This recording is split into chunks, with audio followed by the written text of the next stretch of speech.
রহমানির রহিম।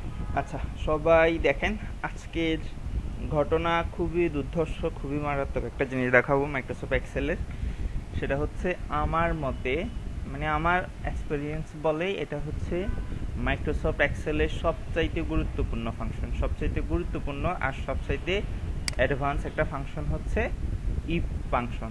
ইফ মনে থাকবে, এই ফাংশনটা খুবই মনোযোগ দিয়ে দেখবেন। আপনি ইফ ফাংশন যত ভালো বুঝতে পারবেন, তত সুন্দর আর ডাইনামিক সব জিনিস তৈরি করতে পারবেন। আমার কথা কি বুঝতে অসুবিধা হচ্ছে? ইফটা খুব মনোযোগ দিয়ে দেখেন। আমরা জাস্ট একটু স্যাম্পল দেখি যে ইফ দিয়ে কী ধরনের কাজ করা হয়। মনে করেন আমি চাচ্ছি যে কেউ যদি 33-এর নিচে পায়, এখানে ফেল লেখা উঠবে। 33-এর নিচে পাইলেও ফেল লেখা উঠলো, দেখছেন? সুন্দর না?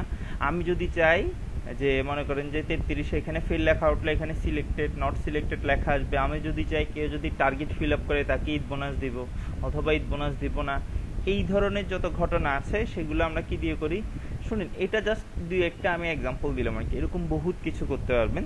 আমরা ইফ ফাংশন দিয়ে মূলত এই ধরনের কাজ করে দেখি। সবসময় মনে রাখবেন, ইফ একটা কন্ডিশনাল ওয়ার্ড। ইফ একটা কি ধরনের ওয়ার্ড বলেন? Conditional word. মনে থাকবে, কন্ডিশন বলতে আমরা জানি কি বুঝি? সত্য। সত্য কি? ধরেন আমি বললাম যে ভাই তোমাকে আমি একটা কলম দেব যদি তুমি আমাকে 5 টাকা দাও, তাহলে বলেন তো কলম পাওয়ার শর্ত কি? 5 টাকা দেয়া না? ঠিক একইভাবে আমি যদি বলি ভাই তুমি পাস করবে, অর্থাৎ এখানে পাস লেখা আসবে, তবে পাস লেখার জন্য কি কোনো শর্ত আছে? কি শর্ত বলেন তো? ওই যে এখানে 33-এর উপরে পাইতে হবে। তার মানে যদি আমি বললাম যে তুমি এখানে 33-এর উপরে পাবে যদি তুমি এইখানে 33-এর উপরে পাও, এখানে পাস লেখা আসবে যদি তুমি এখানে কি 33-এর উপরে পাও। আমি বললাম যে ভাই তোমারে তো আমি এই ঈদ বোনাস দিব যদি তুমি আমার টার্গেটটা ফিল আপ করে দিতে পারো। তার মানে ঈদ বোনাস পাওয়ার পিছনে একটা কি আছে? সত্য আছে। আমি বললাম যে মাস শেষে তোমাকে প্রমোশন দিব যদি তুমি ওই টার্গেটটা ফিল আপ করে দাও, তাহলে এখানে কি আসছে? কন্ডিশন আসছে, যদি আসছে। মনে রাখবেন, এখন একটা বুঝতে অসুবিধা হচ্ছে যে এটা আসলে কখন ব্যবহার করবো। সবসময় মনে রাখবেন, যখন কোনো একটা সেলের রেজাল্টের জন্য, যখন কোনো একটা সেলের রেজাল্টের জন্য আমাদেরকে অন্য একটা সেলের কোনো সত্যের উপর নির্ভরশীল হইতে হয়, তখন আমরা ইফ ব্যবহার করব। আমার ঘটনা কি বুঝতে খুব অসুবিধা হচ্ছে?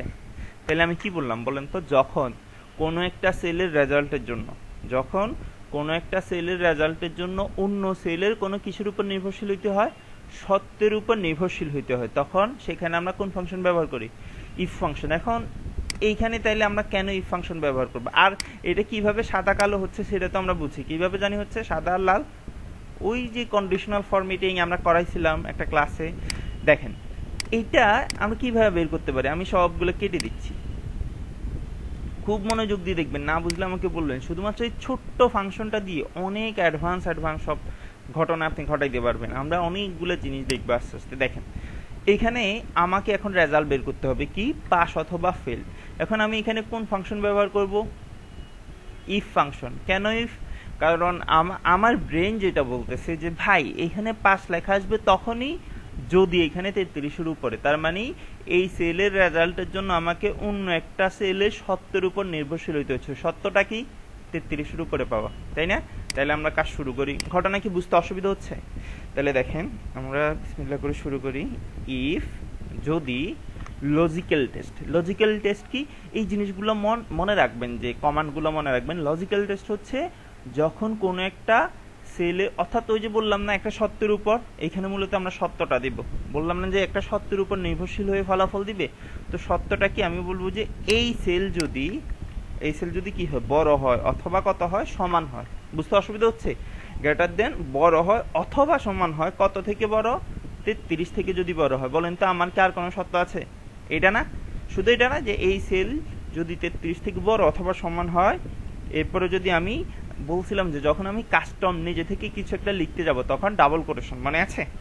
আচ্ছা, এবার আমাকে বলতেছে ভ্যালু ইফ টু। ভ্যালু হচ্ছে কি? এই যে এটা লজিক্যাল টেস্ট, এটা বলতেছে আমাকে ভ্যালু ইফ টু, যদি আমার ভ্যালুটা সত্যি হয়, অর্থাৎ যদি আমার এই সত্যটা সত্যি হয়, তাহলে তাকে আমি কি দিব? পাস দিব। তাহলে আমি বলবো যে ভাই তুমি পাস করবে। আর ভ্যালু ইফ ফলস, যদি সেটা মিথ্যা হয় তুমি কি করবে? ফেল করবে। এন্টার দিলাম, এই যে ফেল আসছে ফেল। এবার বাকিটা আমরা কি করে দিব? অটো ফিল করে দিব। এই যে দেখেন তো কি অসাধারণ না? এটা তো ঘুমাইতেও পারবেন না খুশিতে যদি এটা করতে পারেন। আর ওই যে কিভাবে কালার আসছে সেটা কি দেখাইতে হবে, সেটা হচ্ছে আমরা কোথায় যাই করি, কন্ডিশনাল ফরম্যাটিং এর ট্যাগস দ্যাট কন্টেন্ট, ঠিক আছে। আচ্ছা ধরেন এবার আমাকে আপনারা একটা কথা বলেন তো দেখি, আমি চাচ্ছি যে যারা পাস করবে তাদেরকে সিলেক্টেড লেখা আসবে, আর যারা ফেল করবে তাদেরকে নট সিলেক্টেড। প্রথমে আমাকে বলেন এখানে কোন ফাংশন ব্যবহার করব, কেন ইফ বলেন তো? কারণ এখানে সিলেক্টেড লেখার জন্য একটা শর্ত হচ্ছে অন্য একটা সেলে কি লেখা থাকতে, পাস লেখা থাকবে। ভেরি গুড, দেখেন তাহলে আমি দিব সমান সমান এই সেল যদি, ও ইফ এ তো দিই নাই, ইফ এই সেল যদি কি হয় লজিক্যাল টেস্ট, এই সেল যদি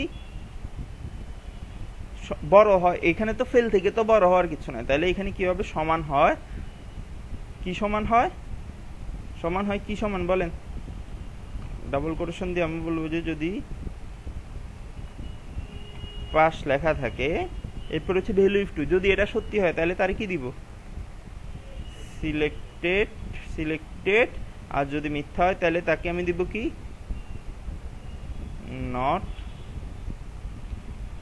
সত্যি বলতে এইটা দিয়ে এত মজার একটা ফাংশন, বুঝছেন, আপনি একটু কাজ করলে অনেক সুন্দর সুন্দর সব জিনিস আপনি করতে পারবেন। দেখেন এই যে হয়ে গেছে না, সিলেক্টেড নট সিলেক্টেড। আচ্ছা এইখানে এবার মনে করেন, দেখেন আমি ছোট্ট একটা ফাংশন দিয়ে কিন্তু 3 জায়গায় 3 রকমের জিনিস দেখাচ্ছি, তাই না? তার মানে আপনি অনেক কিছু করতে পারবেন। ধরেন আমি বললাম যে আমরা রাহাতকে বললাম যে রাহাত ভাই তোমার টার্গেট হচ্ছে কত, 20,000, তুমি এই ফিল আপ করছো কত, 4,500 টাকা, টার্গেট অ্যাচিভ হয়েছে এত টাকা, তার মানে অবস্থা বেশি কি না, ভালো না। এখন আমি চাচ্ছি যে যারা টার্গেট 50% টার্গেট ফিল আপ করতে পারবে তাদেরকে আমি কি দিব, ঈদ বোনাস দিব, মনে করেন তাদের সেলের 50% করে দিব। তাহলে বলেন তো আমি কি কি বলছি, যদি কেউ টার্গেট ফিল আপ করতে পারে তাকে তার সেলের 50% দিব। আচ্ছা বলেন তো এখানে সেলের 50% পাওয়ার জন্য কি কোনো শর্ত আছে, কি শর্ত, টার্গেটটা ফিল আপ করতে হবে 50%, তাহলে জানি কোন ফাংশন, ইফ ফাংশন। আর যদি টার্গেট ফিল আপ করতে না পারে তাহলে আমি কি দিব, চাকরি থেকে বের করে দিব নাকি। তাহলে আমি বলবো যে ইফ ভাই আমার, যদি এখানে লজিক্যাল টেস্ট কোনটা বলবো, যে এই সেলটা যদি বড় হয় অথবা সমান হয় কত, 50% হয়, তাহলে তোমাকে আমি কি দিব, ভ্যালু ইফ টু, যদি এটা সত্যি হয় তোমাকে আমি কি দিব বলেন, বোনাস, খালি বোনাস লিখে দিব বোনাস। তাহলে কি বোনাস, তার সেলের 50%। আস্তে আস্তে ব্রেন খুলতেছে এগুলা। আর যদি না হয় তাহলে বলবো যে ভাই সরি তুমি কালকে থেকে আর আসিও না, নাকি কালকে থেকে আর আসিও না, দিলাম এন্টার দিলাম। দেখেন তো ওরে কি বলছে, ঈদ বোনাস দিছে কিনা দেখেন তো, ওরে বলছে যে তুমি আর আসিও না। দেখি তো ঈদ বোনাস কেউ পায় নাকি, আরে ও তো ঈদ বোনাস পাইছে, দেখেন তো ঈদ বোনাস পাইছে, সুন্দর না এটা। আর ওই যে শেষে দিয়ে যে সচ্চসর পিছনে যে টাকা আসছে, আপনারা কিন্তু ওই টাকা কিন্তু এমনিতে আসবে না, টাকা আসার জন্য কি করতে হবে, ওই যে একটা ভিডিও দিছিলাম মনে আছে আমাদের ইউটিউব চ্যানেলে, মনে আছে নাকি, এই জিনিসটা দেখে নেবেন। কোট